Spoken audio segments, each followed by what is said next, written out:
안녕하십니까? 오늘 우리는 현대사회의 그림자처럼 퍼져나가는 한 가지 개념에 대해 깊이 파고들어 보려 합니다. 바로 나르시시즘입니다. 요즘 우리 주변에 나르시시스트가 너무 많다는 이야기를 자주 듣습니다. 인터넷 커뮤니티나 대화 속에서 그 사람 완전 나르시시스트야 라는 말을 쉽게 찾아볼 수 있죠. 마치 전염병처럼 나르시시즘이 우리 사회를 뒤덮고 있는 것처럼 느껴지기도 합니다. 이 지식 콘텐츠를 본격적으로 시작하기에 앞서 잠시 여러분께 부탁의 말씀을 드립니다. 만약 오늘 이 이야기가 여러분에게 작은 깨달음이나 위안을 준다면 이 영상을 소중한 분들과 공유해 주십시오. 정확한 지식을 나누는 것은 어둠 속을 헤매는 다른 이에게 등불을 건네주는 것과 같습니다. 여러분의 구독과 공유가 더 많은 분들에게 건강한 지식을 전달하는 힘이 됩니다. 자, 그럼 본론으로 돌아와서 질문을 던져보겠습니다. 정말 우리 주변에는 그렇게 많은 나르시시스트가 있는 걸까요? 정신의학적으로 진단 가능한, 즉 병적인 나르시시즘을 가진 사람의 비율은 실제로 얼마나 될까요? 이 질문에 답하기 위해 우리는 개인적인 경험이나 추측이 아닌 수많은 연구와 임상보고서, 그리고 정신질환 진단 및 통계 편람과 같은 권위 있는 자료에 의지해야 합니다. 결론부터 말씀드리자면 수많은 대규모 연구 결과를 종합했을 때 전체 인구 중 임상적으로 자기애성 성격장애로 진단될 수 있는 사람의 비율은 1%에서 2% 사이입니다. 여러 연구의 평균값은 약 6%로 나타납니다. 100명 중 한두 명. 생각보다 훨씬 적은 수치에 놀라셨을지도 모릅니다. 그렇다면 온라인에서 흔히 거론되는 6명 중 1명은 나르시시스트다라는, 즉 6%가 넘는다는 이야기는 어디서 나온 걸까요? 이 수치는 한 연구 결과를 오해한 데서 비롯된 것입니다. 특정 연구에서 알코올 중독자 집단을 조사했는데 그들 중 2%가 자기애성 성격장애 진단을 받았습니다. 이것은 전체 인구가 아닌 특정 집단에 대한 통계였지만 정보가 퍼져나가는 과정에서 전체 인구의 6% 이상이라는 잘못된 신화로 굳어진 것입니다. 어떤 분들은 이렇게 반문할 수도 있습니다. 나르시시스트들은 스스로에게 문제가 없다고 생각해서 상담이나 치료를 받지 않잖아요. 그러니 실제로는 진단되지 않은 사람이 훨씬 많을 겁니다. 매우 합리적인 의문입니다. 실제로 나르시시스트뿐만 아니라 조울증, 조현병, 경계선 성격장애 등 많은 정신질환을 가진 사람들이 사회적 낙인이나 자기 문제에 대한 인식 부족으로 치료를 기피하는 경향이 있습니다. 하지만 정신의학 연구와 통계는 이러한 변수를 이미 고려하고 있습니다. 표본조사라는 강력한 통계적 도구를 사용하여 치료받지 않는 인구까지 포함한 전체 그림을 추정해냅니다. 마치 우리가 선거를 앞두고 일부 유권자만 조사하여 전체 여론의 흐름을 정확하게 예측하는 것과 같은 원리입니다. 따라서 진단되지 않았기 때문에 실제 수치는 훨씬 높을 것이라는 주장은 통계학적 관점에서 볼 때 설득력이 약합니다. 다만 한 가지 짚고 넘어갈 점은 문화적, 사회적 편견으로 인해 여성이 자기애성 성격장애로 진단받는 비율이 실제보다 낮을 수 있다는 가능성입니다. 진단 전문가들이 여성에게는 자기애성 성격장애보다는 경계선 성격장애 진단을 내리는 경향이 있기 때문입니다. 이는 나르시시즘이 마치 개인의 못된 선택처럼 여겨지는 반면 경계선 성격장애는 유전적 요인이나 뇌의 이상과 관련된 불운한 상태로 보는 인식과도 관련이 있습니다. 자, 그렇다면 핵심적인 질문으로 넘어가 보겠습니다. 실제 진단 비율은 6%에 불과한데 왜 우리는 세상이 나르시시스트로 가득 차 있다고 느끼는 걸까요? 이 거대한 혼란은 어디에서 비롯된 것일까요? 지금부터 그 이유를 하나씩 파헤쳐 보겠습니다. 첫 번째 이유는 건강한 자기애와 병적인 나르시시즘의 경계가 모호하기 때문입니다. 건강한 자기애는 우리 모두에게 필요합니다. 스스로를 존중하고 자신감을 가지며 세상에 나아가 무언가를 성취하도록 만드는 원동력이죠. 프로이트는 이를 1차적 나르시시즘이라고 불렀습니다. 문제는 어디까지가 건강한 자신감이고 어디부터가 타인을 해치는 병적인 자기애인지 구분하기가 매우 어렵다는 점입니다. 우리는 종종 불쾌하고 무례하며 자기중심적인 사람을 만나면 쉽게 나르시시스트라는 딱지를 붙입니다. 하지만 그 사람이 단지 나르시시스트적 스타일을 가진 것인지 아니면 심각한 정신질환인 자기애성 성격장애를 앓고 있는지는 완전히 다른 문제입니다. 자기애성 성격장애는 단순히 성격이 나쁜 것을 넘어 깊은 내면의 심리적 결함과 고통을 동반하는 복잡한 질환입니다. 우리는 종종 이 둘을 혼동하여 실제보다 훨씬 많은 나르시시스트가 있다고 착각하게 됩니다. 두 번째 혼란의 원인은 어둠의 3요소라는 개념의 오용입니다. 최근 심리학계에서 어둠의 3요소라는 개념이 주목받고 있습니다. 이는 나르시시즘, 마키아벨리즘, 그리고 사이코패시라는 세 가지 성격 특성을 의미합니다.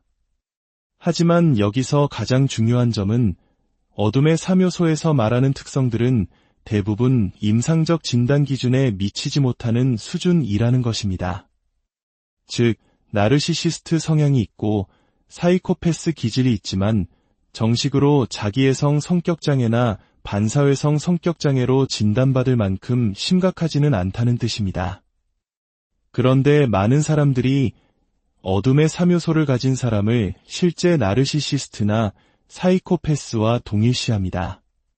성향과 질환을 구분하지 못하면서 우리 주변의 많은 사람들이 잠재적인 괴물처럼 보이게 되는 엄청난 혼란이 발생합니다. 세 번째 이유는 다른 정신질환과의 공존질환 문제입니다. 자기애성 성격장애는 단독으로 나타나기보다는 반사회성 성격장애, 경계선 성격장애, 편집성 성격장애, 혹은 약물 남용 문제 등 다른 질환과 함께 나타나는 경우가 많습니다. 예를 들어 어떤 사람이 자기애성 성격장애와 경계선 성격장애를 동시에 가지고 있다면 그의 행동 중 일부는 나르시시즘에서 비롯된 것이고 다른 일부는 경계선 성격장애의 특성에서 비롯된 것일 수 있습니다. 이렇게 여러 질환의 특성이 한 사람에게서 뒤섞여 나타나면 관찰하는 사람은 모든 행동을 나르시시즘 탓으로 돌리며 개념을 확대 해석하기 쉽습니다. 특히 악성 나르시시스트라고 불리는 나르시시즘과 사이코패시가 결합된 경우는 더욱 복잡한 양상을 보입니다. 네 번째 이유는 나르시시스트의 너무나도 다양한 얼굴들 때문입니다. 나르시시즘은 하나의 모습으로 나타나지 않습니다. 서로 정반대의 특징을 보이는 하위 유형들이 존재하기 때문에 큰 혼란을 야기합니다. 가장 대표적인 예가 외향적 나르시시스트와 내향적 나르시시스트입니다. 외향적 나르시시스트는 우리가 흔히 떠올리는 모습, 즉 자신을 과시하고 주목받기를 즐기며 파티의 중심이 되려는 사람입니다. 반면 내향적 나르시시스트는 겉으로는 수줍고 예민하며 상처받기 쉬운 모습을 보입니다. 전혀 다른 두 사람이지만 모두 나르시시스트로 분류될 수 있습니다. 또한 자신의 신체나 성적 매력을 이용해 타인의 관심을 얻으려는 신체형 나르시시스트가 있는가 하면 성에는 무관심하고 오직 자신의 지성과 똑똑함을 과시하는 데에만 몰두하는 두뇌형 나르시시스트도 있습니다. 한 명은 성중독에 가까운 모습을 보이고 다른 한 명은 무성애자에 가까운데 둘 다 나르시시스트일 수 있다는 사실은 우리를 혼란스럽게 만듭니다. 심지어 대부분의 나르시시스트가 타인을 경멸하고 반사회적인 모습을 보이는 반면 극소수의 친사회적 또는 공동체적 나르시시스트도 존재합니다. 이들은 겉으로는 이타적이고 자선 활동에 힘쓰며 동정심 많고 공감하는 것처럼 보입니다. 하지만 그 모든 선행은 타인의 칭찬과 인정을 받기 위한 과시적인 수단일 뿐입니다. 착한 사람과 못된 사람이 모두 나르시시스트의 범주에 들어갈 수 있다는 점이야말로 이 개념이 얼마나 복잡한지를 보여줍니다. 다섯 번째 이유는 나르시시즘이라는 개념이 세상을 설명하는 만능 열쇠처럼 사용되기 때문입니다. 나르시시즘이라는 틀을 이용하면 세상의 많은 현상들이 쉽게 설명되는 것처럼 보입니다. 정치인의 행동, 연예계의 스캔들, 심지어 내 가족, 내 연인, 직장 상사의 이해할 수 없는 행동까지도 저건 나르시시즘 때문이구나라고 생각하면 마음이 편해집니다. 이처럼 나르시시즘은 복잡한 인간관계와 사회 현상을 이해하는 강력한 설명 도구가 되었고 그 결과 본래의 임상적 의미를 넘어 남용되는 유행어가 되어버렸습니다. 마지막 여섯 번째 이유는 우리가 세상을 보는 문화적 안경의 차이입니다. 많은 학자들은 병적인 나르시시즘이 서구, 특히 미국 사회의 개인주의 및 경쟁 문화와 깊이 관련된 문화결속 증후군일 수 있다고 지적합니다.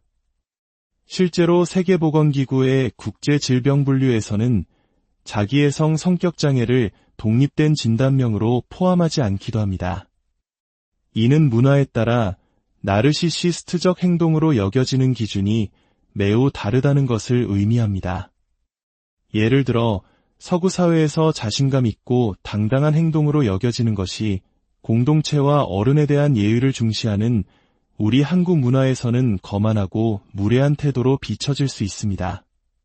반대로 한국 사회에서 겸손과 성실함으로 칭찬받는 모습이 서구에서는 자기 주장이 부족하고 소극적인 사람으로 평가될 수도 있습니다.